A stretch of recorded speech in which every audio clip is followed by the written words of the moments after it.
How's it going, everybody? This is Rob of Novakast back with another video. So, for some of those people who know me, know that I am a big fan of the Witcher series, or at the very least, the third game. In fact, for some reason, after watching an episode of, or at least the first season of Game of Thrones, there we go. This game or this series is like pretty much the precursor or the one before Game of Thrones, but you're in the action, so it's a hell of a lot better. So I was very ecstatic when I heard that Netflix was going to make a TV series, and I got to see the trailer, and honestly, it looks really good. I know people like Angry Joe are crapping on the armor. That's, honestly, it's not a big deal. Superman, or the actor of Superman, looks great as Geralt. And as well as a lot of the characters, including bringing up some of the backstory for some of them, like Yennefer, who apparently was a hunchback, and her becoming a witch, which I would love to see that whole backstory when it comes to, or at least that backstory come to life. And that actually brings up, for some reason, some of the, I guess, drama that this series is right now getting. And that's the fact that as this TV show was slowly being introduced, or at least the idea of it was slowly being introduced to the audience, it was discovered that it was going to be based on the books, which honestly, that actually sounds like a really cool thing, to see the book series that you've read come to life in TV form. But some people were not happy to find out that the games, which come after the books, may not be adapted,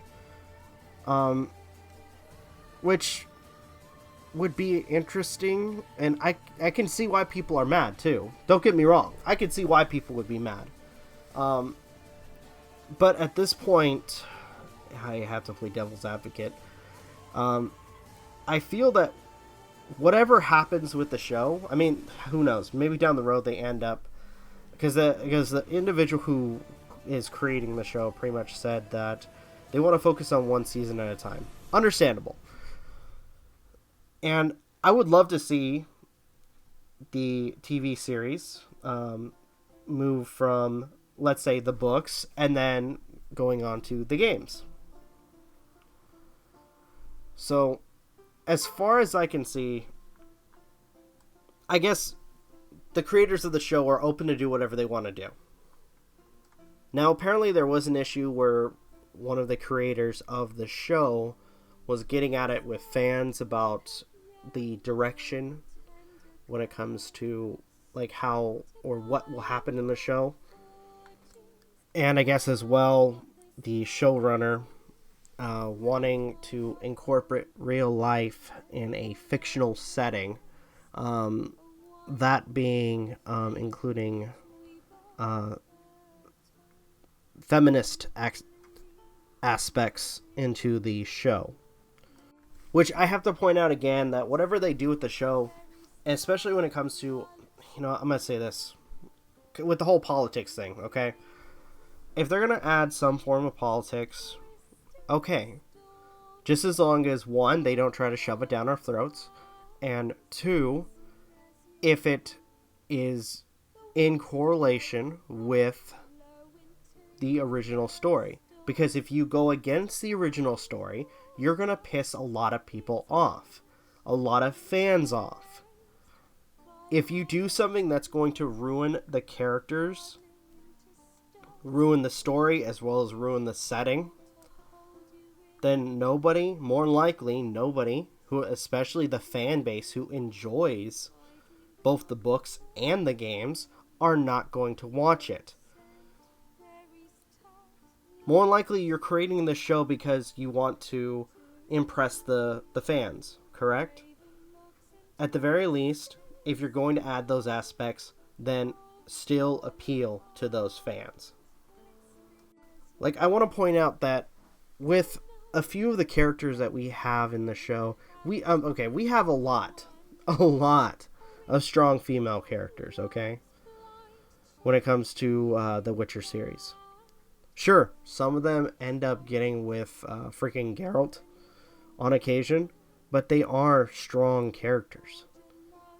Yennefer has a very interesting... I mean, I'm going to be fair here. When it came to the Witcher game, at first time I played it, wasn't a big fan of Yennefer. But after hearing her backstory, her tragic backstory, and how she had to kind of constantly prove herself, she became one of my favorites. Triss as well. And then you have Ciri, who starts off as this kid who trains under this monster hunter who is blessed with the elder blood, who has, or at least has magical abilities. And throughout most of the story is on her own, using the very skills that her, I guess you could say, adopted father taught her. Now, I will say, and especially with the books and some of the images, I think I saw there was an image for Ciri, which, if I remember correctly, for the books, she was still a kid for the most part anyway. So I don't know how they're going to go about doing this. But again, we just have to wait and see. As the series gets released, I may end up doing an episode by episode video review to give my thoughts on it. My wife is probably going to watch the show with me. I got her to watch Game of Thrones, so we're probably going to watch this as well. I told her, look, this is exactly, probably even more than Game of Thrones. So, alright. I'm going to end it here. I'd love to hear, for those who are big fans of The Witcher, I'd love to hear what your guys' thoughts are. If you guys can, comment in the comment section. Like, share, subscribe, all that good stuff. This is Rob of Novakast signing off. Have a good one, and take care.